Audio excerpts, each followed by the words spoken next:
Hello everyone, I'm Shorty from Iron Resurrection, and if you ain't watching Rides Done Right, you ain't watching shit.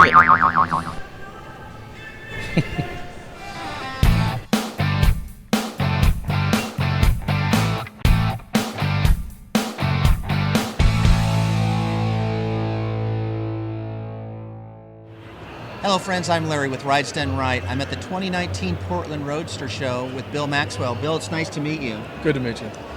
You've got a fantastic looking car sitting front row in the second hall. Why don't you tell us about this? Give me some specs on this car. I appreciate the compliment. The car is a 1934 Ford Roadster. Body by American Speed in Detroit. Couldn't find an original body, so I went with an aftermarket, but built it to an original look. Kind of came up with the idea in my head and did a few drawings and decided that I wanted a traditional style Roadster.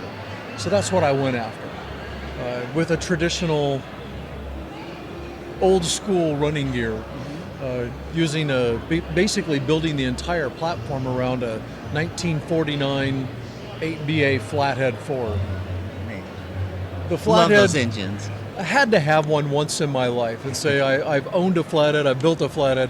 I decided to go all out, put a blower on it, put Stromberg carburetors on it, dull it all up like a piece of jewelry and dump it underneath the hood.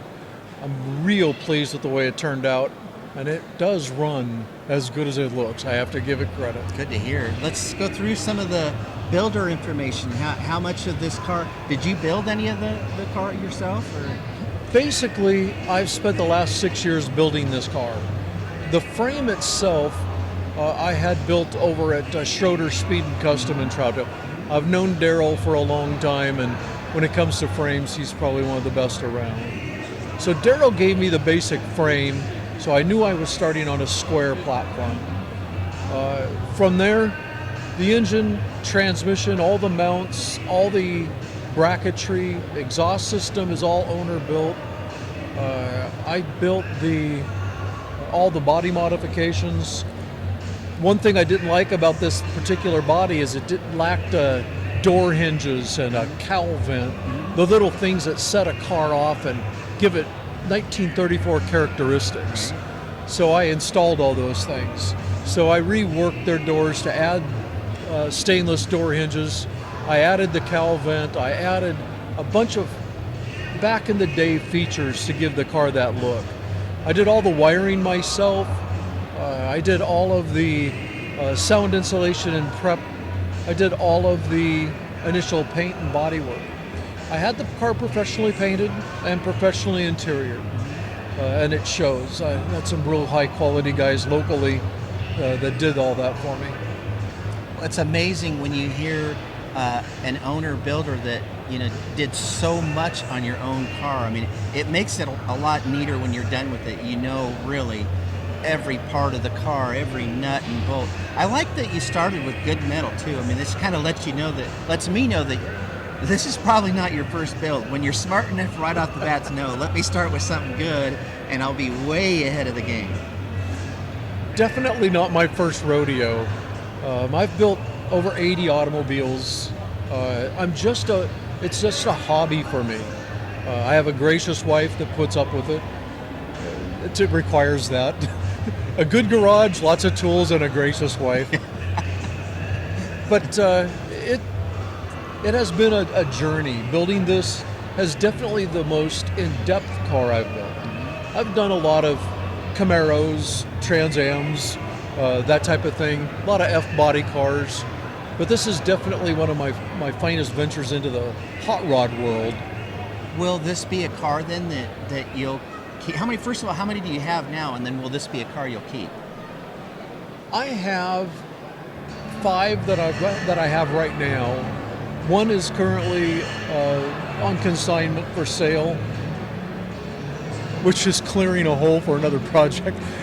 My wife was hoping we were actually thinning the herd, but I'm thinning the collection so I can build an old pickup truck that I found. So I'll be back at the Roadster show in a couple of years with that. But my plans are, like most of my cars, I build them show them initially, but they're built for driving. And this car's no different. She's about to get a lot of miles on her. How do you see yourself keeping the car then? Oh, this is definitely mine. This is definitely in my collection forever. Most of us, I think, that are out there, you hit on Camaros and Trans Ams, and I think it's our era. So I mean, I love those cars coming up. Absolutely. And the idea when you have the talent that you do, and you can go out and build a car and enjoy it yourself, that car is on all of our short list. So I mean, you built one that we all want anyway. So it's no surprise you'd want to keep that car. And it is funny how that short list gets put together. Several years ago, I was reading Hot Rod Magazine, and it lists the top 10 cars to go buy right now while the price is down. And 77 Bandit Trans Am was on there. And I ended up building 2 of those things consecutively over about a 3-year period. They went for dumb money. It's just amazing how many people were enthralled and interested in the cars. Wow. Sometimes you go after a car with the intention to build it and sell it. Sometimes you go after it with the intention to build it and keep it. And this is definitely in the latter category. Well, and that you've been doing this for a while, so I'm not telling you anything that's news to you, which is build and sell. Those words don't usually go together very good, because usually when you build, when you sell, you don't come out so good. So you really have to buy smart, build smart, everything about it intentionally to stay within those numbers that the car will sell. It's very difficult. When you're going after build and sell, number one, you have to do as much of it as humanly possible yourself. I have my own rotisserie. I turn the cars around and do all of the work myself. If you paid somebody to do that, you'd get lost in these cars. You can build and sell, and as a hobby, it'll pay for itself and provide you some nice tools for the effort, if nothing else. It's not going to make you a rich man. But a happy man. It can make you a lot of happy man. Very happy.